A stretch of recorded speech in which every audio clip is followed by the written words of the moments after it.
Shri Sachidananda Sadhguru Sainath Maharaj key జై. శ్రీ సమర్థ రామదాస విజయం సజ్జనగడ అధ్యాయం 18. శ్రీరామ జయ రామ జయ జయ రామ. ధార్మికులారా, శ్రీ నిత్యానందర వారును విద్యాసాగరుడును క్రమంగా శ్రీ స్వామి సమర్థ రామదాస లీలలను వర్ణించుకుంటూ మననం చేసుకుంటూ వాటి స్మృతులలో తన్మయత్వం చెందుచు చాపల్లో ప్రతిష్ఠించబడిన శ్రీరామచంద్రుని ప్రతిదినం దర్శించుకొని ఆనందమగ్నులైనారు. తదుపరి సమీపమున గల నదీ తీరం నందలి ఒక వటవృక్షం కింద ఆసీనులైనారు.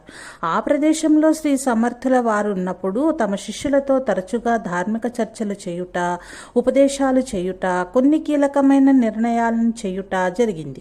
కొన్ని సమయాలలో ప్రశాంతమైన వాతావరణంలో విశ్రమించేవారు. తమ లోక కళ్యాణ కార్యక్రమాలకు కొన్ని ప్రణాళికలను అక్కడే తయారు చేసుకున్నారు. ఆ విధంగా ఆ ప్రదేశం శ్రీ సమర్థుల వారి పాదస్పర్శతో పునీతమైన దివ్య ప్రదేశమని శ్రీ నిత్యానందుల వారికి అనుభవమైంది.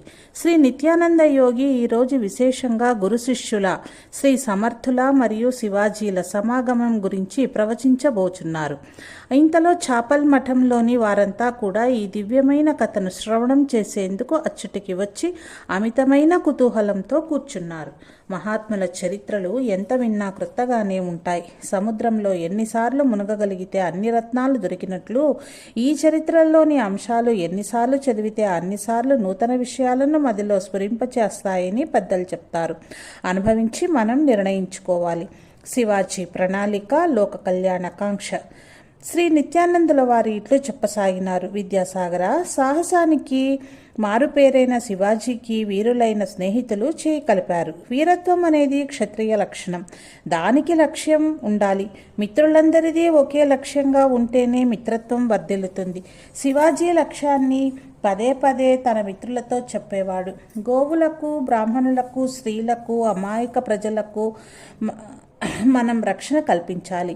దీనికై ఒక ఉద్యమం నిర్వహించాలి. ఇది దేశంలోని వారందరికీ ఉపయోగపడాలి, ప్రజాదరణ పొందాలి, అందరూ సుఖపడాలి అని చెప్పేవాడు. శివాజీకి మిత్రులలో ముఖ్యులు తానాజీ, యశాజీ కంకు, బాజీ ఫస్లార్కర్ అనువారు. ఈ నలుగురు వీరులది ఒక్కటే లక్ష్యం. కానీ దీన్ని నెట్లు సాధించాలి అని మదన పడేవారు. నిరంతరం సమాజ ఉద్ధరణ గురించే యోచించేవారు. ఒక రోజున శివాజీతో తానాజీ ఇలా సలహా చెప్పాను. నీవు రక్షణ గురించే యోచిస్తున్నావు. రక్షణ అనే కర్తవ్యానికి ముందు కొన్ని హంగులు సమకూర్చుకోవాలి. ఎదుటివారిపై దాడి చేయుట తటస్థించినప్పుడు నలుగురే సరిపోము. మనం సైన్యం తయారు చేసి ఆయుధ సామాగ్రి, ఆహార సామాగ్రి సమకూర్చవలేను. అందరికీ అశ్వములు కావలేను. అవన్నీ సమకూర్చుటకు భారీగా ధనం అవసరం అనగా మిత్రులందరూ నిజమేనని ఒప్పుకొనిది. యాషాజీ మన ధనమంతయు అక్రమంగా లూటీ చేసిన ధనవంతులు ఎవరున్నారో వారి వద్దనే తేవలేనని అనెను.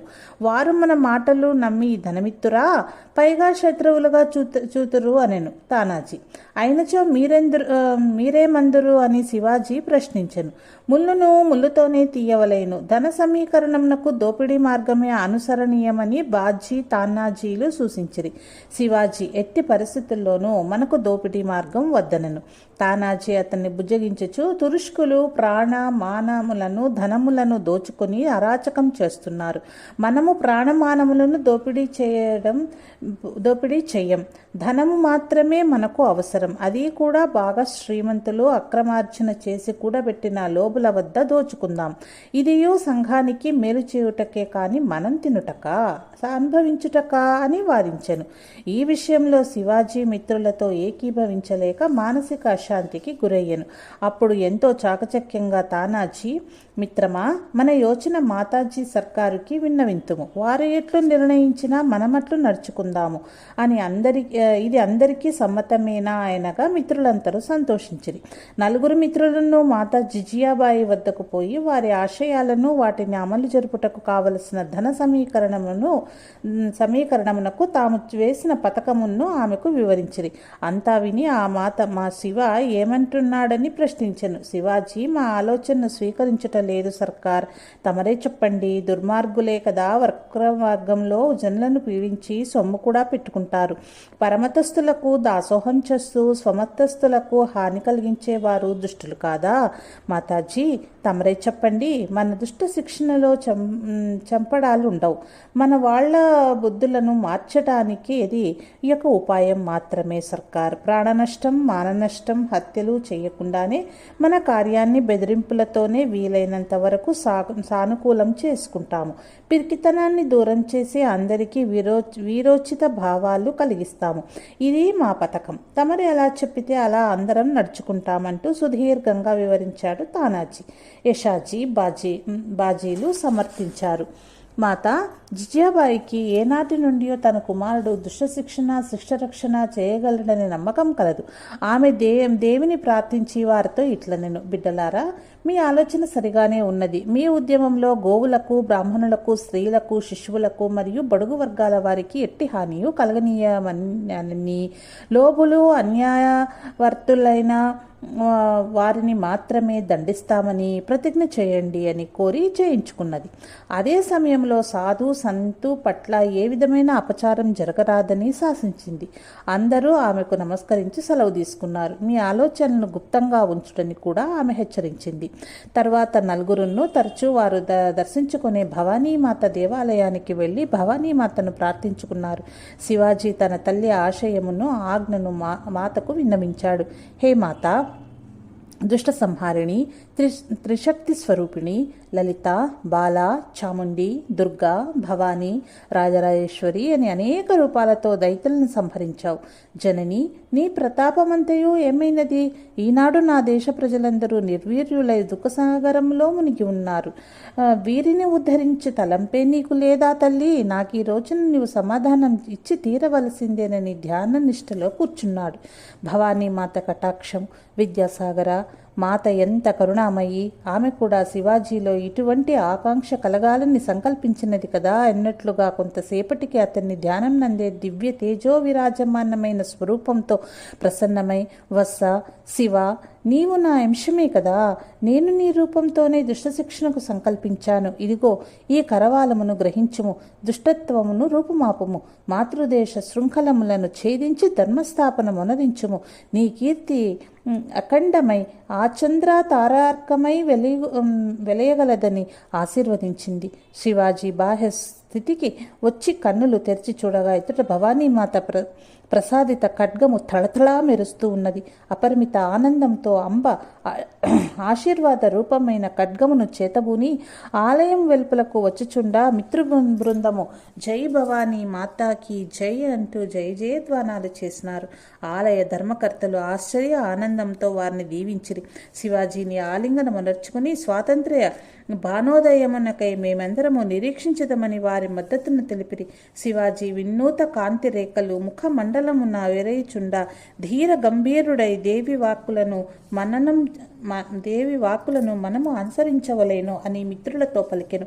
అదే విధముగా ఎటు పోయినను ఎవ్వరికిన్ని ప్రాణహాని కలగకుండా ధనమును మాత్రమే కొల్లగొట్టి తెచ్చుట ప్రారంభించను. తానాజీ చతురతతో అశ్వబలమును, ఆయుధ బలమును సమకూర్చెను. దోపిడీ జరిగిన ఇంటిలోని వారిని కట్టిపడవేయటయే కానీ ఎవ్వరినీ కొట్టుట లేదు. ఇది ఏమి వింత దోపిడి అని మర్నాడు వారు చర్చించుకునేవారు. గూఢాచారుల ద్వారా వార్తలు తానాజీ బాజీలు సేకరించేవారు. ప్రజలు ఎవరో వింత దొంగలు వస్తున్నారు అని చెప్పుకుంటున్నారు. సొమ్ము మాత్రమే నష్టపోతున్నాం, తురుష్కులు అయితే ప్రాణాలే తీసేవారు, వీరెవరో మంచి దొంగలే అనుకుంటున్నారని వార్తలు కర్ణాకర్ణికంగా విని ఈ ఉద్యమంలోకి వీరులు చాలామంది వచ్చి చేరుచున్నారు. భవానీమాత కటాక్షంతో ప్రజల్లో దేశభక్తి చైతన్యం ప్రబలింది. వీరుల అండదండలు మనకున్నాయని ధైర్యంతో, ఉత్సాహంతో ఉరకలు వేస్తున్నారు. అప్పటికి శివాజీ వయస్సు 15 సంవత్సరాలు మాత్రమే. విద్యాసాగర, అదే సమయానికి శ్రీ రామదాస స్వామి వారు 12 సంవత్సరాల తపోనిష్టను, 12 సంవత్సరాల తీర్థాటనమును ముగించుకుని శ్రీరామచంద్రుల వారి ఆజ్ఞానుసారం ధర్మ ప్రబోధములు చేస్తూ దేశ సంచారంలో ఉన్నారు. కర్ణాటక, కొంకణ, మహారాష్ట్రాలలో వారి ప్రబోధాలు హిందూ మత స్థిరత్వమునకు, దేశభక్తికి దోహదం చేస్తూ అనేక మందికి కలిగిన సోమరతనాన్ని, నిద్రమత్తును వదిలించే విధంగా సాగుచున్నవి. శివాజీకి కొన్ని చోట్ల శ్రీ సమర్థుల వారి మహిమలు తెలిసే మహద్భాగ్యం కలిగింది. అప్పటికే శ్రీ సమర్థుల వారికి 100 మంది శిష్యులు ఏర్పడి ఉన్నారు. చాపల్ మఠం, నిర్మాణం కూడా చేసి ఉన్నారు. వత్స, సద్గురువుల అనుగ్రహం కలగాలన్నా, దర్శించాలన్నా వారి సంకల్ప బలం కూడా ఉంటేనే లభిస్తుంది. శిష్యుడు ఉద్ధరించబడాలని సద్గురువులు సంకల్పిస్తారు. శిష్యుల తపన కూడా తోడైతే కానీ సద్గురు దర్శన, స్పర్శన, సంభాషణ, వందన భాగ్యం కలగనేరదు. శ్రీ సమర్థుల వారు తమ పర్యటనలో విస్తృతంగా హితబోధలు, ధర్మబోధలు చేస్తూ సంచరిస్తున్నారు. ఇంకా శివాజీ కార్యకలాపాలన్నీ వారు మదిలోనే గమనిస్తూ ఉన్నారు అని శ్రీ నిత్యానందుల వారు విద్యాసాగరునికి వినిపించిన కథను అచ్చట చేరిన భక్తులందరూ ఆలకించినారు. చివరకు జై జై రఘువీర సమర్థ అని జై జై నాదములు చేసినారు. తర్వాతి వృత్తాంతము ఈ విధంగా శ్రీ నిత్యానందులు వారు చెప్పసాగిరి. విద్యాసాగర, శివాజీకి సాధు సజ్జనులంటే చాలా భక్తి మరియు గౌరవం. ఎక్కడ సంకీర్తనలు జరిగినా తాను వెళ్ళుచుండేవారు. ఈ విషయం తెలిసి తురుష్కులు శివాజీని పట్టుకోవాలని అనేక సార్లు ప్రయత్నించి విఫలమైనారు. వారి పన్నాగములు శివాజీకి గూఢచారుల వలన ముందే తెలిసేవి. ప్రతిసారి ఒక్కొక్క మారువేషంతో వెళ్ళి కీర్తనలు, భజనలు, ప్రబోధములు విని వచ్చేవాడు. ఆ విధంగానే అనేక పుణ్యక్షేత్రాలు, ఆళంది, చించువాడి, దేహు వంటి ప్రసిద్ధ స్థానముల అందుండు సంతులను, సజ్జనులను దర్శించెను. తల్లి బాల్యం నందు ఉపదేశించిన పరమభాగవతోత్తముల జీవిత విశేషములు అతని మదిలో స్థిరపడెను. రాజ్యపాలన అంశంతో పాటు ఆధ్యాత్మ వికాసమునకై శివాజీలో తపన రోజు రోజుకు హెచ్చుచుండెను. శివాజీ తుకారాం బాబాను దర్శించుట. శివాజీ ఒకనాటి సాయంకాలం సాధారణ పౌరునిగా ఆళందికి చేరుకుని జ్ఞానేశ్వర సద్గురుమౌళి వారి సమాధి మందిరం ముందుకు రాగానే సంత తుకారం బాబా వారి సంకీర్తన వినిపించింది. జనసందోహంతో ఆ ప్రాంగణమంతా కిరికిరిసి ఉన్నది. శివాజీ ఒక మూలన నిలిచి సంకీర్తనను శ్రవణం చేస్తున్నాడు. సంత తుకారాముల వారు ఆనాడు శ్రీ జ్ఞానేశ్వరుల భగవంతుని ప్రార్థించిన విధానమును, ఆ వైభవాన్ని కీర్తన రూపంలో వర్ణిస్తూ ఉన్నారు. ఆహా, ఆనాటి ఆ వైభవము మననం చేసి తీరవలసిందే అని నిత్యానందులు మైమరుపు ముఖమండలమునందు ప్రకాశించగా తుకారాం మాటల్లో ధ్వనించిన బోధనలు ఇట్లు చెప్పసాగాను. ఆ భావం ఇట్లు ఉన్నది. జ్ఞానేశ్వరులు రంగడిని ఇలా ప్రార్థిస్తూ ఉన్నారు. నేను ఒక సామాన్య పతిత జీవిని అయినా నీ భక్తి అన్న ముద్ర నా హృదయంపై పడింది. ఇక నాకు లోటేమిటి? జెండా అనేది ఒక మామూలు గుడ్డ మాత్రమే. రాజైనటువంటి వాడు దాన్ని ప్రతిష్ఠించుకోవటానికి, దాన్ని నిలబెట్టుకోవటానికి ఎంతో కష్టపడవలసి ఉంటుంది. అనగా నన్ను రక్షించుకోవలసిన వాడవు నీవే. నేను ఆ జెండా వంటి వాడను. మామూలు ఆ అర్జీ కాగితంపై రాజు సంతకం చేయగానే ఎంతో విలువ వస్తుంది. అది కూడా అతనితో సమానమైనదే అవుతుంది. అదే స్థితి నాది. నేను చిన్న అర్జీ పత్రాన్ని, నీ భక్తి అనే ముద్ర దానిపై పడింది. నీ గుణగానం చేస్తూ నీ యశస్సు అనే జెండాను చేతిలో ధరించి తిరుగుచున్నాను. నీవు సంతకం పెట్టి ఈ పత్రాన్ని కాపాడుకునే భారం నీదే. దేవాది దేవ, క్షీరసాగర శయన, సంసార సాగరం అనేది చాలా భయంకరంగా కనిపిస్తుంది. నిన్ను ఆశ్రయించిన వారికి ఏమారక, నీ నామాన్ని స్మరించే వారికి అది అంత లోతైనదేమీ కాదు. ఆ సంసారం అనే సముద్రం వారికి నడుము వరకు కూడా ఉండదని తెలపటానికే కదా తండ్రి నీవు నడుమున 2 చేతులు ఉంచి నిలిచి ఉన్నావు అని స్వామిని ప్రార్థిస్తూ ఉన్నాడు. జ్ఞానదేవుని వైభవాన్ని తుకారాం కీర్తిస్తున్నాడు అంటూ సంకీర్తనను ముగించారు. ఆ ముగింపులో జై జై నాదములు ఇట్లు చేశారు. రామకృష్ణ హరి జై జై, పాండురంగా విఠల హరి అంటూ ముగించినారు.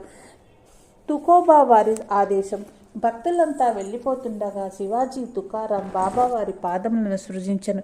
వారు సునాయాసముగా శివాజీ అని గ్రహించుకుని అతనిని లేవనెత్తి, రాజా, మా వంటి పామరుల వద్ద మీకేమి లభిస్తుంది? దుష్టశిక్షణ, శిష్టరక్షణ చేయమని పరమాత్ముడైన శ్రీహరిని ప్రార్థించగలం, కానీ దాన్ని ఆచరణలో పెట్టవలసిన వారు తమరే. బ్రాహ్మణులను, స్త్రీల మానములను సంరక్షించగలిగేది మీరే. ఆ బాధ్యత మీపైనే ఉన్నది. రాజ్యపాలన అంటే ధర్మరక్షణమే. ఆ శక్తిని, యుక్తిని మీకు ప్రసాదించమని మేము నిరంతరం పాండురంగుని వేడుకుంటున్నాము.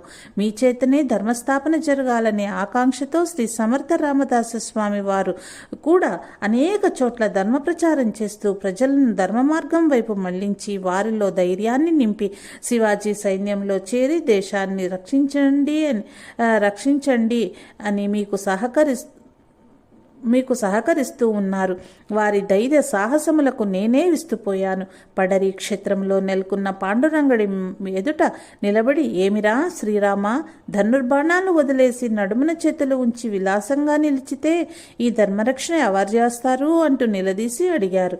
అంతటి ధైర్యశాలిని నేను దర్శించి ఎంతో సంతోషపడినాను. నీవు వారిని కలిసి వారి ఆదేశము ఆశీస్సులు పొందితే రామరాజ్య స్థాపన సుసాధ్యమే అవుతుందని దీవించారు.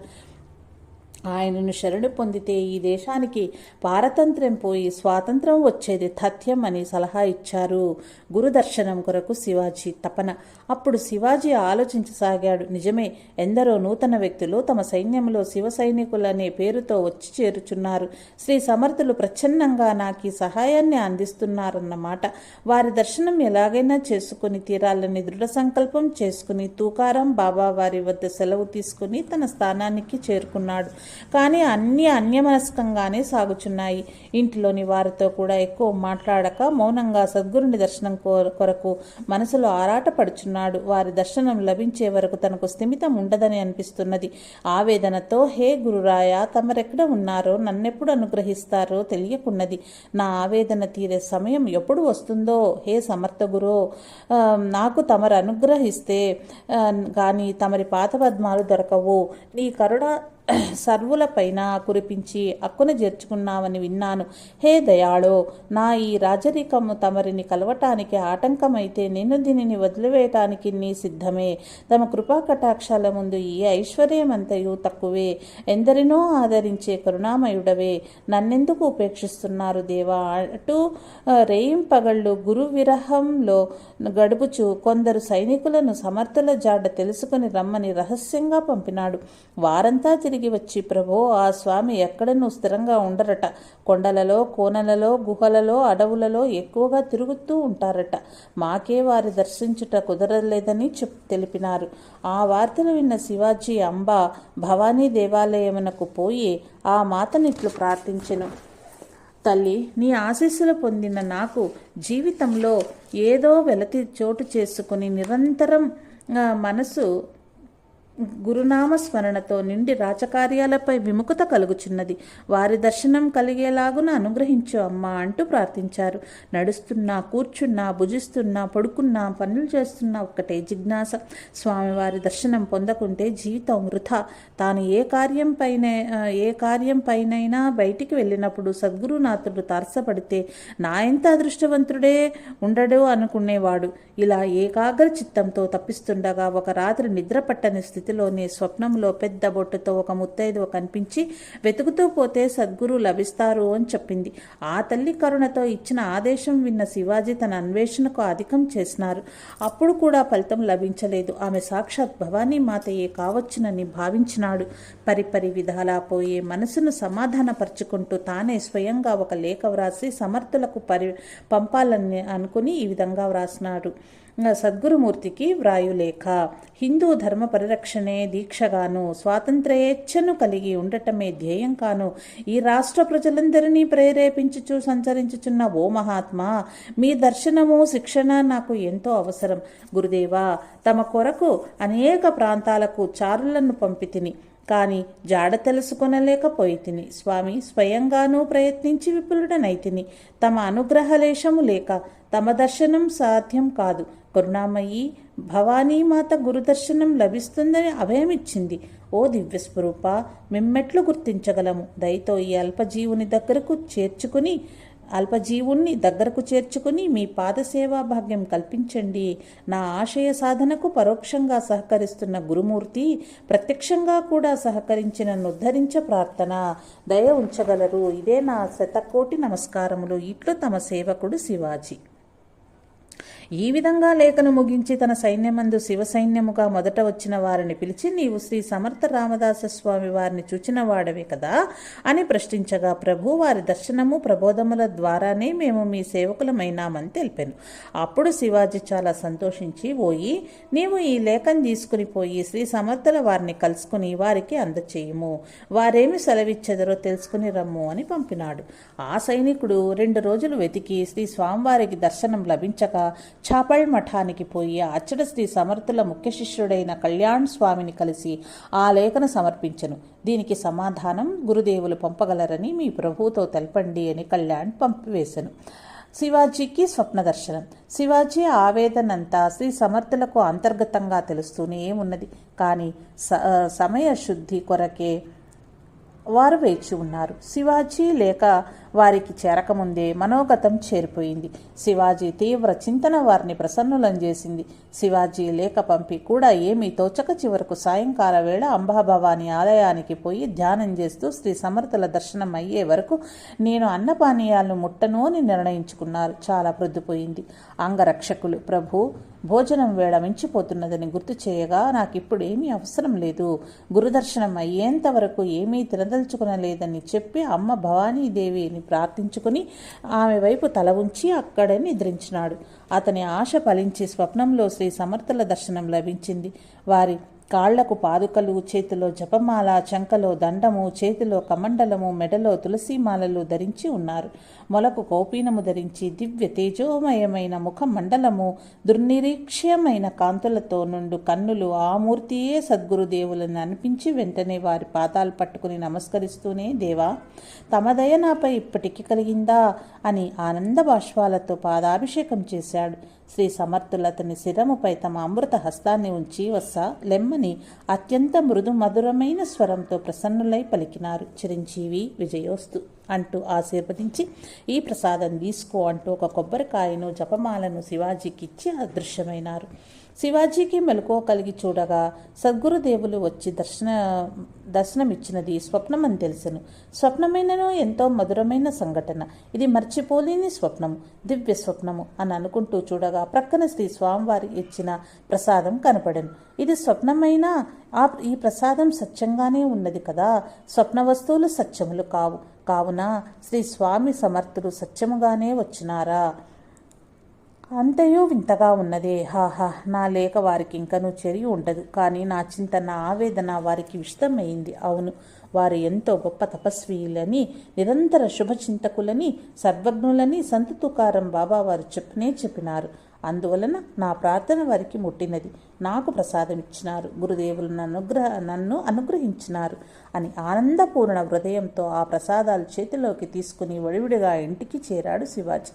ఆ ప్రసాదాలను తల్లికి చూపాడు. మాలను తల్లి సలహాపై మెడలో ధరించాడు. టెంకాయను తల్లి చేతికి ఇచ్చాడు.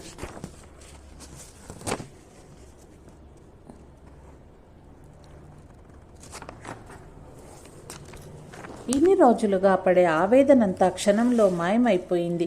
ఏమి సద్గురు దర్శన ప్రభావం మనసు స్థిరత్వాన్ని పొందింది. ఆయన ఆనందానికి అవధులు లేవు. చాలా రోజులుగా ఆయన హృదయం దైన్యంతో నిండి ఉంది. ఈవేళ ఆ దైన్యత పోయి చాలా ఉత్సాహంగా ఉన్నారు. స్నానము, ధ్యానము, పూజ ముగించుకుని శ్రీ సమర్థులను ప్రత్యక్షంగా దర్శించుకోవాలని సంకల్పించుకుని తల్లి అనుమతి కొరకు ఆమె సముఖానికి వచ్చాడు. చేతులు జోడించి, అమ్మ, మకరందం సువాసనల ఆకర్షణ మామూలుగా భ్రమర పుష్పం వైపుకు ఆకర్షించబడుతుంది. దప్పిక గొన్నవాడు నీటి వైపునకు, ఆకలి గొన్నవాడు అన్నం వైపునకు ఆకర్షించబడతాడు. అదేవిధంగా సద్గురుని యొక్క గుణగణాలను వినుట చేతను దేవతలు మరియు మహాత్ములను వారిని శరణు పొందాలనే తెలుపుట చేత నాకు కూడా సద్గురుని పట్ల ఆకర్షణ కలిగింది. తపన ఎక్కువైంది. అమ్మా, చిన్నతనంలో నీవు కూడా చెప్పి ఉన్నావు కదా, ఈ సద్గురు అన్వేషణ ఈ సద్గురు అన్వేషణ నీవు చెప్పినట్లు తీర్థయాత్రలు, తపస్సు, త్యాగాలు, దానాలు ఎన్ని చేసినా తరుణోపాయం లభించదని, సద్గురుని పాదాలను ఆశ్రయించడం ద్వారా మాత్రమే పరమశాంతి చేకూరుతుందని ఆ వాక్యాలు నా చెవిలో మారుమ్రోగుచున్నాయి. వాటి ప్రభావమే ఈ సద్గురు అన్వేషణ. శివాజీ ఆవేదన. తల్లి, నీవు అనుమతిస్తేనే సద్గురుని దర్శనం కలుగుతుంది. నీ అనుగ్రహం లేనిదే నాకది సాధ్యం కాదు. నన్ను అనుగ్రహించి దీవించి పంపు తల్లి అంటూ జిజియామాతకి పాదాభివందనం గావించాడు. జిజియాబాయి ఆనందం ఉప్పంగా చిరునవ్వు నవ్వి, కుమారా, చాలా సంతోషం. నీకు ఆ మహాత్ముని దర్శనం లభించునుగాక అని దీవించింది. శివాజీ తన భార్య సుహ్యాబాయిని చూచి తల ఊపి వెళ్ళి వస్తానని బయలుదేరినాడు. శివాజీ మహారాజ్ వారు తనతో పాటు తానాజీ మొదలైన ముఖ్య స్నేహితులు 10 మంది వెంటకు రాగా బయలుదేరినారు. వారి మొదటి మజిలీ మహాబళేశ్వర్. రెండవ రోజు సాయంకాలానికి మాహుళికి చేరుకున్నారు. ఆ రెండవ బసలో శివాజీ వారు పూజా ధ్యానం గావించి దాన ధర్మాలు గావించుకొని విశ్రమించిపోచుండగా ఒక ప్రతిహారి వచ్చి, ప్రభు తమ దర్శనం అనుమతి కొరకై ఒక గోసావి వచ్చి ఉన్నారని తెలపగా తానే స్వయంగా బయటకు వచ్చి ఏమి పని మీద వచ్చి ఉన్నారని ప్రశ్నించెను. శ్రీ సమర్థులు, మా గురుదేవులు తమకు ఈ లేఖ ఇచ్చి సమాధానం తెమ్మని ఆజ్ఞాపించారు అంటూ తన జోలి నుండి ఆ లేఖను తీసి శివాజీకి అందించెను. ఆ వచ్చిన వ్యక్తిని ఉచితాసనం చూపిన అతడు నిలబడియే ఉన్నాడు. ఆ లేఖను శివాజీ చేతిలోనికి తీసుకుని విప్పి చదవకొనబోగా అతని మనసు ఆర్ద్రమై శ్రీ సమర్థుల పట్ల తన అనురక్తి కన్నా వారి యొక్క ఔదార్యతయే మిక్కుటముగా ఉన్నదను భావన కలిగింది. తన లేఖ వారికి చేరకముందే స్వప్నదర్శనమిచ్చారు. ఇప్పుడప్పుడే తననెక్కడ ఉన్నాడో తెలుసుకుని లేఖ పంపి ఉన్నారంటే వారి సర్వజ్ఞత్వము ఎంత గొప్పదో అనుభావములు ముప్పరిగొని కండ్ల వెంట అశ్రుధారలు వెలువడగా లేఖలోని విషయములను చదవలేక తానాజీ చేతికిచ్చి చదవమని ఆదేశించెను. అతను లేఖలోని విషయాలను ఇట్లు చదివెను. శివాజీకి శ్రీ సమర్థుల లేఖ. శివాబా, శ్రీరామకృపాపూరితమగు ఆశీస్సులు నీకు సర్వకాల సర్వావస్థలయందు కలుగుగాక. భవానీమాత యొక్క కరుణాపాత్రుడైన నీ కీర్తి దిగంత విశ్రాంతమగుగాక.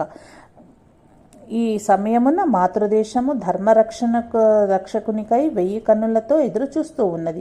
మహారాష్ట్రం నందు ధర్మము నీ కారణముననే నిలిచి ఉన్నది.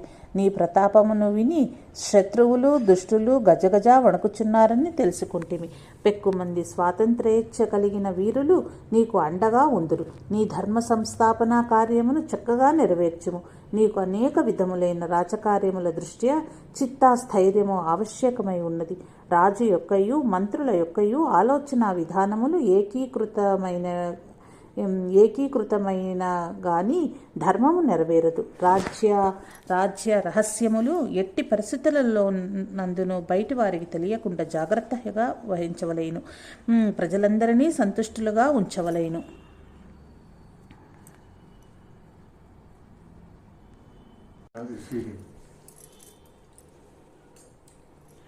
న్యాయము నీతి వర్ధిల్లవలేను. గూఢాచారుల ద్వారా రాజ్యమందలి చర్యలను పసిగట్టి తెలుసుకొననగును. ఎల్లవేళలా రాజు సావధానముగా ఉండవలేను. నీ పాలన ఎందుగల సాధు సంతుల గూర్చి కూడా నీవు బహు శ్రద్ధ వహించవలేను. వారిలెక్కడ ఏమి బోధనలు చేయునది గమనించవలేను. నీ ధర్మ రక్షణ పథకమునందు ఇది కూడా యొక్క భాగమే. ఆ విషయమందు నీవు సావధానముగా లేనందులకు మాకు కొంత విచారం కలదు. నీ రాజ్యమందలి సాధు సత్పురుషుల కార్యకలాపములు కూడా నీవిగా భావించవలేను. వారికి ఆవాసములు ఆహారములు అందించటంలో కూడా నీవు ఉదారతత్వమును కలిగి మనవలైనన్నది నా ఆశయం. రాజా, క్రోధమును దరిచేరనీయకుము. నీవు త్రికరణ శుద్ధిగా ఈ రీతిన రాజ్యపాలన మునరించుము. శ్రీరాముని అనుగ్రహము నీపై ప్రసరించి సకల కార్యసిద్ధి కలుగును. నీ కీర్తి ఆచంద్రతారార్కమై నిల్చును. నీవు తలపెట్టిన ఉద్యమము సామాన్యమైనది కాదు. నీ అండతోనే సకల ప్రజానీకము ధైర్య ఉత్సాహములను పొందగలరు. శ్రీరామ జయ రామ, జయ జయ రామ, జయ జయ రఘువీర సమర్థ. ఆశీస్సులతో రామదాస్. ఆ లేఖను చదువుతుండగా శివాజీలో పుంకాలుగా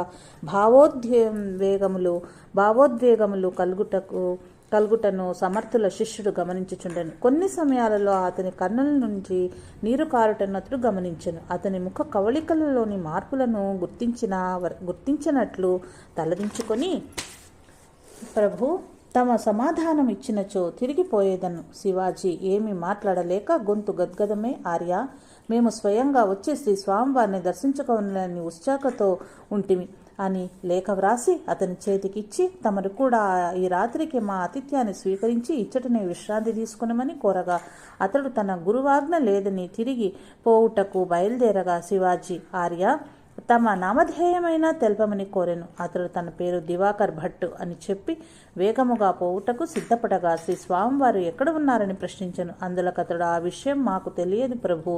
ఈ లేఖ ఒక గొర్రెల కాపరి చేత పంపి ఉన్నారు. ఇప్పటికే ఆలస్యమైనదని ఆలస్యమైనదని తెచ్చి తినని పలికి వారు ఎప్పుడు ఎక్కడ ఉందరో తెలియదు, ప్రయత్నించినా దర్శించవచ్చును అని చెప్పి విడలేను.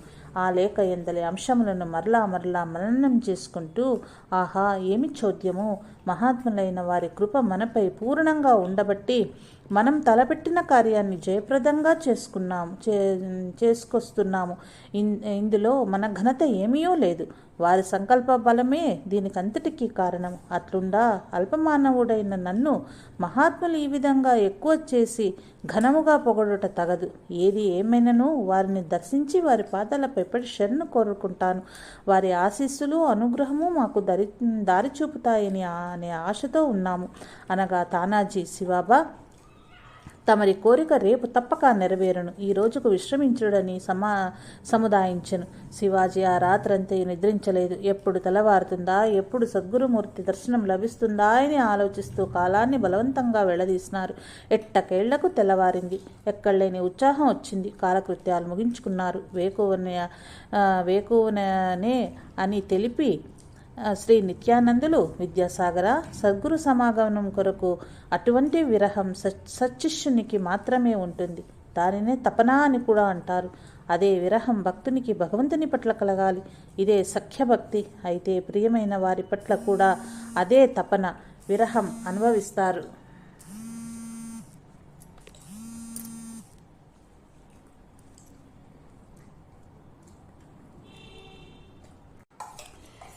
అదే విరహం భక్తునికి భగవంతుని పట్ల కలగాలి. ఇదే సఖ్యభక్తి. అయితే ప్రియమైన వారి పట్ల కూడా అదే తపన విరహం అనుభవిస్తారు మానవులు. అది బంధుత్వమునందైతే లౌకిక ఆనందము, భగవంతుని పట్ల విరహం అలౌకికానందమును కలిగిస్తాయి. అంతే భేదం అని చెప్పి శ్రీ నిత్యానందులు జై జై రఘువీర సమర్థ, శ్రీరామ జయ రామ జై జయ రామ అని జై జయ నాదములు చేసినారు. ఇది విద్యాసాగర శ్రీ నిత్యానంద యోగి సంవాద రూపమున శ్రీ దత్తాత్రేయ సంప్రదాయ శిష్య పరంపరలోని శ్రీ శ్రీ స్వామి విఠలానంద సరస్వతి మహారాజ్ విరచిత శ్రీ సమర్థ రామదాస విషయంలోని 18వ అధ్యాయం సంపూర్ణం. ఓం శాంతి శాంతి శాంతి.